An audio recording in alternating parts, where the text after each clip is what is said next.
৫টার সময় এত সুন্দর একটা আবহাওয়া আর এত সুন্দর একটা দৃশ্য, সত্যি এখানে না আসলে আমি সত্যি বুঝতে পারতাম না। তো নিজের মনে এত সুন্দর করে হাঁটছিলাম, মনে হচ্ছিল এই খোলা আকাশের নিচে আর এই জল ভরা সমুদ্রে একদম থেকে যাই, বাড়ি না ফিরি। কিন্তু কি করব, বাস্তব তো এটা নয়, বাস্তব হচ্ছে অন্য কিছু, যেটা আমাকে সবসময়ের জন্য মেনে নিতে হবে। বাড়িও ফিরতে হবে আর রোজকারের মতো সংসার, বাচ্চা সব কিছু সামলাতে হবে। তো যাই হোক, কিছুদিনের জন্য ছুটি কাটাতে এসেছি, তারপরে আমরা গাড়িতে সবাই বসলাম। আর এই যে রাস্তাগুলো দেখছো, এই রাস্তাগুলো না খুব খারাপ। 4 চাকা এবং বড় যে গাড়ি, রাস্তা দিয়ে যাওয়াটা খুবই মুশকিল। আর আমার মেয়ের মুখটা দেখো, সারা রাত্রির কিন্তু ও জেগে আছে আর আমাদের সাথে খুব মজা করছে। আমার চুলের অবস্থা ছেড়ে দাও, আমার চুলটাকে তোমরা আর কেউ দেখো না, কারণ চুলের অবস্থা সত্যিই খারাপ। তো এখানে দেখো আমার মেয়ে সত্যি খুব টায়ার্ড, কিন্তু দুঃখের বিষয় ও না এক ফোঁটা গাড়িতে ঘুমায়নি। আমি ভাবছিলাম যে ও কখন ঘুমাবে আর আমিও কখন ঘুমাবো। সবার মুখ চোখগুলো কালো হয়ে গেছিলো, কারণ নোনা জলে একটু সবাই কালো হয়ে যায়। তারপরে আমরা চলে এসেছিলাম এই জায়গাটায়, এটা হচ্ছে নীলগঞ্জ।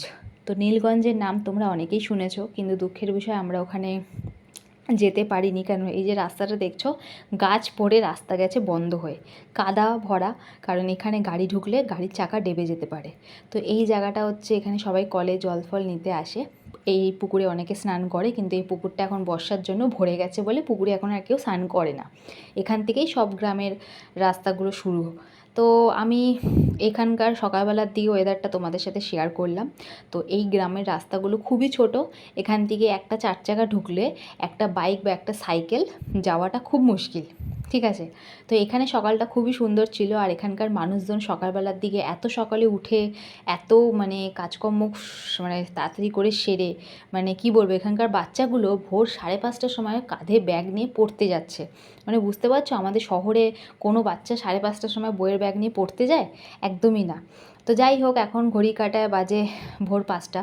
আমার মাথায় হাত, কারণ এখনও অবধি আমরা ঘুরে যাচ্ছি নীলগঞ্জ, ফেদারগঞ্জ, ঠিক আছে, হেন্ডি আইল্যান্ড, তারপর মৌসুমী আইল্যান্ড আমাদের যাওয়ার কথা ছিল, কিন্তু আমরা যেতে পারিনি।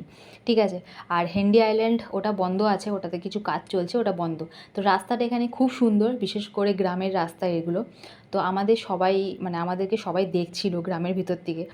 ঠিক আছে, মানে 4 চাকা ঢুকছে এত সকালবেলার দিকে, সবাই দেখছিল নর্মালি। তারপরে আমি ভাবলাম এই বাইরের সুন্দর একটা বাতাস আমি একটু নিই, কারণ আমার প্রচণ্ড গরম লাগছিল। আর ভেতরে ভেতরে না একটা অস্বস্তি লাগছিল, যেহেতু সারা রাত্রির গাড়িতে আমরা জার্নি করেছি, ঘুম নেই, খাওয়া মোটামুটি একটা খাওয়া দাওয়া হয়েছে, ভালোই খাওয়া দাওয়া। আর এই গ্রামের রাস্তা, যারা গ্রামে থাকো তারা হয়তো গ্রামের রাস্তাটা হয়তো ফিল করতে পারো, বা গ্রামের সিচুয়েশানটা ফিল করতে পারো। তো আমি ফার্স্ট টাইম এসে আমার খুব ভালো লেগেছে এই গ্রামের রাস্তাটা। আমি যখন ফার্স্ট টাইম বকখালি এসেছিলাম, তখন আমার মেয়ে খুব ছোটো ছিল। তারপর আমি এখানে আসতে পারিনি, কারণ ও যেহেতু খুব ছোট, আর তখন 4 চাকাও ছিল না। তারপর এখানে যখন এসছি, এত সুন্দর একটা হাওয়া, মানে মন শান্তি হয়ে যাচ্ছিল। ঠিক আছে, এখানে মানে বিভিন্ন ফসলের চাষ, ঠিক আছে, বিভিন্ন শাকসবজি, বিভিন্ন মানে কি নেই এখানে। ঠিক আছে, মানুষজনের কোনো কিছুতেই এখানে অভাব নেই। ঠিক আছে, তো আমার এই সুন্দর বাতাসটা নিতে নিতে না ঘুম পেয়ে যাচ্ছিলো। আমি ভাবছিলাম কখন হোটেলে গিয়ে ঘুমাবো।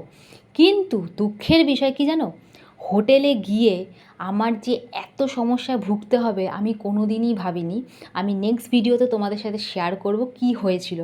তারপরে আমার মেয়ে এত সুন্দর বাতাস খেতে খেতে শুয়েই পড়েছে। অবভিয়াসলি সে রাত্রেবেলা একদম ঘুমায়নি।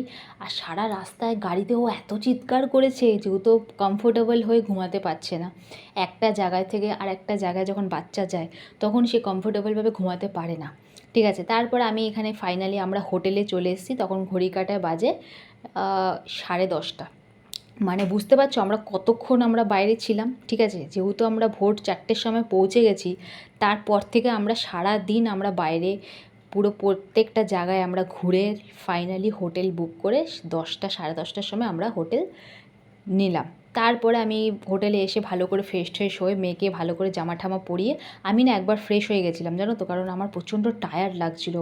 একটা গায়ের মধ্যে একটা নোংরা ফোংরা বালি ঠালি, মানে গাটা কীরকম একটা চিকচিক চিকচিক লাগছিলো। তারপরে আমি একটু ফ্রেশ ট্রেশ হয়ে নিলাম। ওর বাবা বলছে তুমি 2বার করে স্নান করলে তোমার কিন্তু জ্বর এসে যাবে। আলাম না, আমার কিচ্ছু হবে না। তারপরে ওরা সবাই রেডি ফেডি হয়ে বেরিয়ে পড়লো স্নানের জন্য। তখন ঘড়ি কাঁটা বাজে বেলা 11:30। তো সবাই বেরিয়ে পড়লো, আর আমি গাড়িতে উঠেছি। দেখো আমার নাকটা না আমার মেয়ে ছুলে দিয়েছে নখ দিয়ে, রাগের চোটে। আমার অবস্থা খুব খারাপ ছিল, প্রচণ্ড গরম লাগছিলো, গাড়ি ভেতরটা না গরম হয়ে গেছিলো। আর খুব বাজে লাগছিলো। তো আমরা ফাইনালি স্নান টান করে এখন হোটেলের দিকে যাব। স্নান করতে গিয়ে তো আমার অবস্থা খারাপ হয়ে গেছে। তোমাদের সাথে ফটো আমি এন্ড অফ ভিডিওতে শেয়ার করব, অন্য একটা ভিডিওতে শেয়ার করব, এই ভিডিওতে শেয়ার করতে পারিনি। আর তোমাদের যদি এই ভিডিওগুলো ভালো লেগে থাকে সবাই একটা করে লাইক কমেন্ট ফলো করে দিও আমার পেজটাকে, ঠিক আছে? আর দেখা হচ্ছে তোমাদের সাথে নেক্সট ভিডিওতে।